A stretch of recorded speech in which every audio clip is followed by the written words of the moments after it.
Hi, I might be back. Am I back? Am I back? I don't know what's going on. Am I back? But go back. I don't know if I'm there. Are you guys there? Hi, yeah, yeah. I don't know what happened. Button. I'm not sure. I'm trying to make it public. Mm. Yeah. So I was telling you, sort of clear family, and the trick was if you snuck out right before he saw you, you could leave before you heard his stories. Usually they're like Mike Royko articles or some other newspaper article that you like. Mm. Thanks. I'm back. Cool. Yeah, I don't know what happened. I think I did. Thank you, Eileen. Sid turned it in. So I was talking about my dad, and I said that it was funny. He would and room. You could sneak out of the room before he read you anything. He usually out of the Mike Royko articles. Remember him, Mike Royko? But he would sneak out of the room, and I felt like that was a funny thing. So I'm gonna read a few things tonight that I've never read before. The kind of things my dad would read, and I want to show you my dad real quick. There's my dad. That's my dad, and that's my dad before I knew him as a young Marine. So I'm going to read a couple of things. Eileen, you might appreciate this. This is the selected letters of James Thurber. Just a couple. I found them amusing, and maybe you will too. Okay.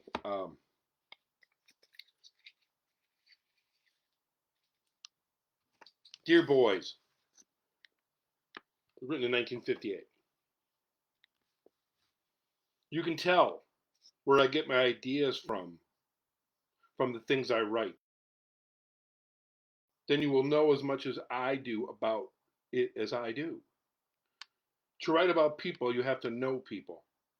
To write about bloodhounds, you have to know bloodhounds. To write about the Loch Ness monster, you have to find out about it. I write about I write because I have to write. A writer gets paid. He did. If I juggled because I have to juggle, I couldn't live. You have to ask my readers why they read what I write. I hope they read it because there's something to say. You can also say that writers could get more written if they didn't have to answer so many questions about why they write. A little sarcasm there for James Thurber. So yeah, I don't know what's going on lately. It's no big deal. How do you think about this crazy coronavirus, huh? That's been fun stuff. Getting locked in your house for fucking 9 months, 10 months.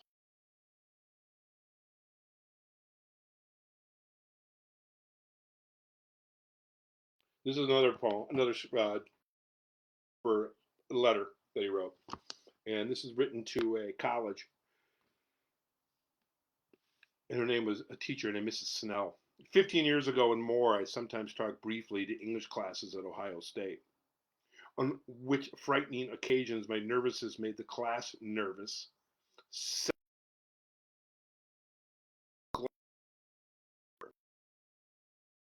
Lost my breath myself to abandon what one called friend public apparitions. I was pleased and honored, so Helen, to receive your invitation. I am distressed that I have to decline since I love Mount Holyoke. The idea of dressing the flowers of an American womanhood would terrify me. And I'm like the tough American soldier loose in a no man's land during the First World War, who also had invaded a dozen enemy trenches with the lone capturing 100 dark machine ground down. Man, asked his friend. Mac looked at the hole again. I wouldn't go down there, he said, if that was a Fig Newton's down there. Your name is like a wavering flag, and it can never be furled in aberration. Helen joins me in thanking for your invitation, and we send you joint regrets. I hope you'll have the pleasure someday of meeting you. James Thurber went blind. How's it going, everybody? What are you guys having for dinner tonight? Ask me a question, I'll tell you a lie. I'll read your poem, Sid.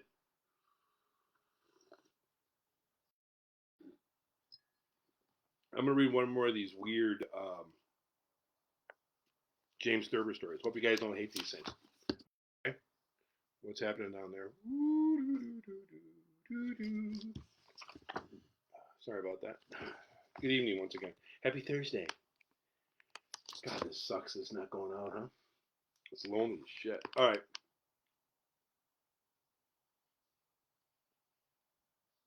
I'll always tell everybody who asks, if you're a writer, you write. O. Henry once said, the only rule for writing short stories is there is no rule. You should take all kinds of courses in high school and college because general education is the best foundation for a writing career. It's also important to read good books. Nobody should try to be a writer until he reaches 24 years of age. I didn't get started on the New Yorker until I was 32, and the first of my 27 books came out until I was 35.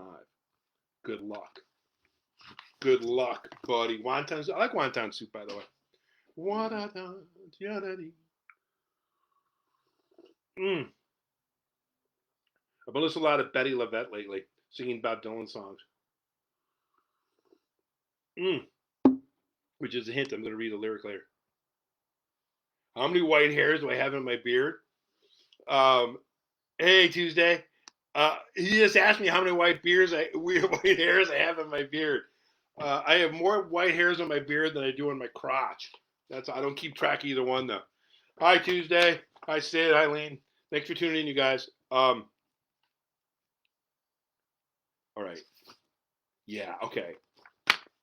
I'm gonna read. Okay. Hey, by the way, Sid Yiddish has a show on Tuesday nights on Facebook Live. Tuesday nights, 5 o'clock California time, and he's also selling soap and other things. Sid's a good guy and a good writer, and he sells soap now, and it's sexy soap. Smells good, costs a lot, but worth every bubble. Listen, it won't guarantee you getting laid, but it'll improve the chances. All right, so I'm gonna read. Okay, I'll read that first, Sid, and I hope I get it. For the love of man, for Joby Hughes by Sid Yiddish. There is love within reach. The raindrops on the beach softens the sand where we walk upon. Imprint leaves impression. His relentless, he might not see, still he bristles. If stars fell from the sky, he'd scoop them up and throw them back, strong, brilliant, and confident beneath the sea. In the sky, on the land, he wipes the sand off his shoes and returns it so gently. I feel shaking. Sid Yiddish, good writer. If he wants to send me something to read back to him, I will. That includes you, anybody. Yeah, we're old friends for many reasons. One, I'm old, and two, we've been friends for a long time. That's awesome. La la la, Tuesday night or Thursday night, hanging out Tuesday and other folks. This is the song I'm listening to. I'm not every day, no, a lot, and a lot of versions of it. And the version I'm listening to mostly lately is Betty LaVette's version. It's a Oscar-winning song by Bob Dylan called "Things Have Changed." I'm gonna read the lyrics because I like them. And by the way, Betty LaVette, check her out. Of course, Bob Dylan, always check out. Things have changed. A worried man with a worried mind. No one in front of me and nothing behind. There's a woman on my lap and she's drinking champagne, got white skin, got assassin's eyes. And looking up into the sapphire tinted skies, I'm well dressed, waiting in the last train. Standing on the gallows with my head in the noose, any minute now I'm expecting all hell to break loose. Times are strange. I'm locked in tight, I'm out of range. I used to care, but things have changed. This place ain't doing me any good. I'm in the wrong town, I should be in Hollywood. Just I thought I saw something move. Gonna take dance lessons, gonna do the jitterbug rag. Ain't gonna take no shortcuts, gonna dress in drag. Only a fool in here would think he's got anything to prove. Lots of water under the bridge and lots of other stuff too. Don't get up, gentlemen, I'm only passing through. People are crazy, times are strange. I'm locked up tight, I'm out of range, and I used to care, but things have changed. I've been bad road, as away from myself as I can. Some things are too hot to touch. A human mind can only stand so much. You can't win with a losing hand. Feel like falling in love with the first woman I meet, put it in a wheelbarrow and wheel her down the street. And people are crazy. Times are strange. I'm locked in tight. I'm out of range.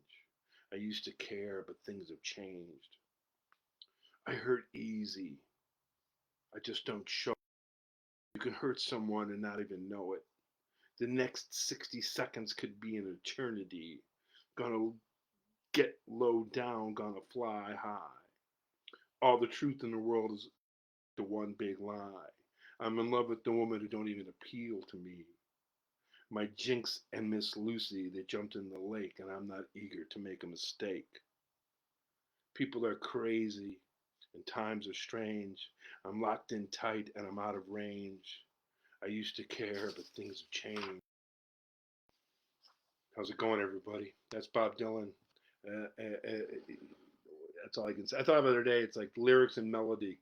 That's why I can do so many great versions of his songs, because he's a great songwriter. Mm. What have you guys been doing to keep up with your keep them going crazy? What's the last thing you cleaned that you hadn't cleaned in years because you had time to do it? You get behind the refrigerator. You ever clean your blinds? You know what I mean?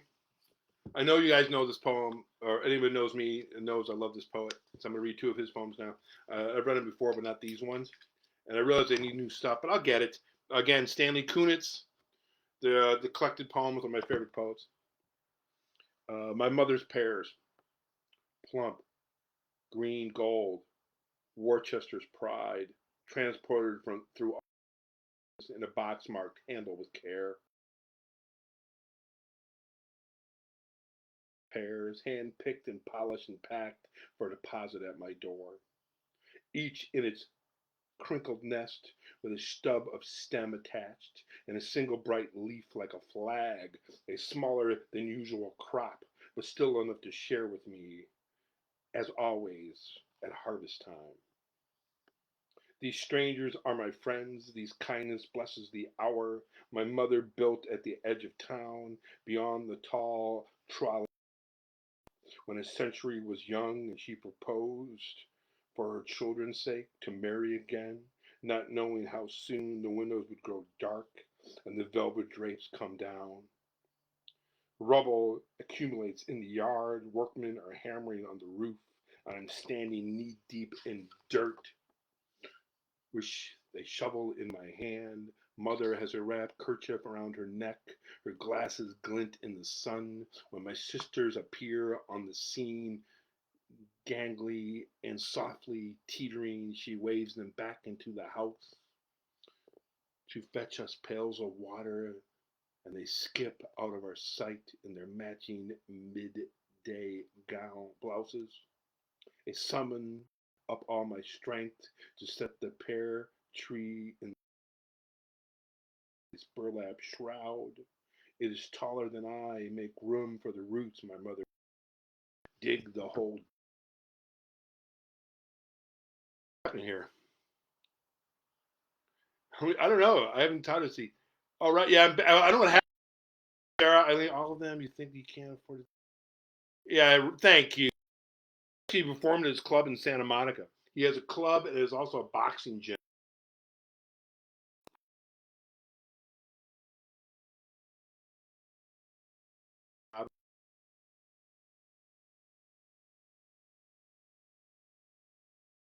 Only one of you knew my favorite Mike Hammer movie. It's a movie called with Ralph Meeker. Ralph Meeker. Can you name a movie that Ralph Meeker was in?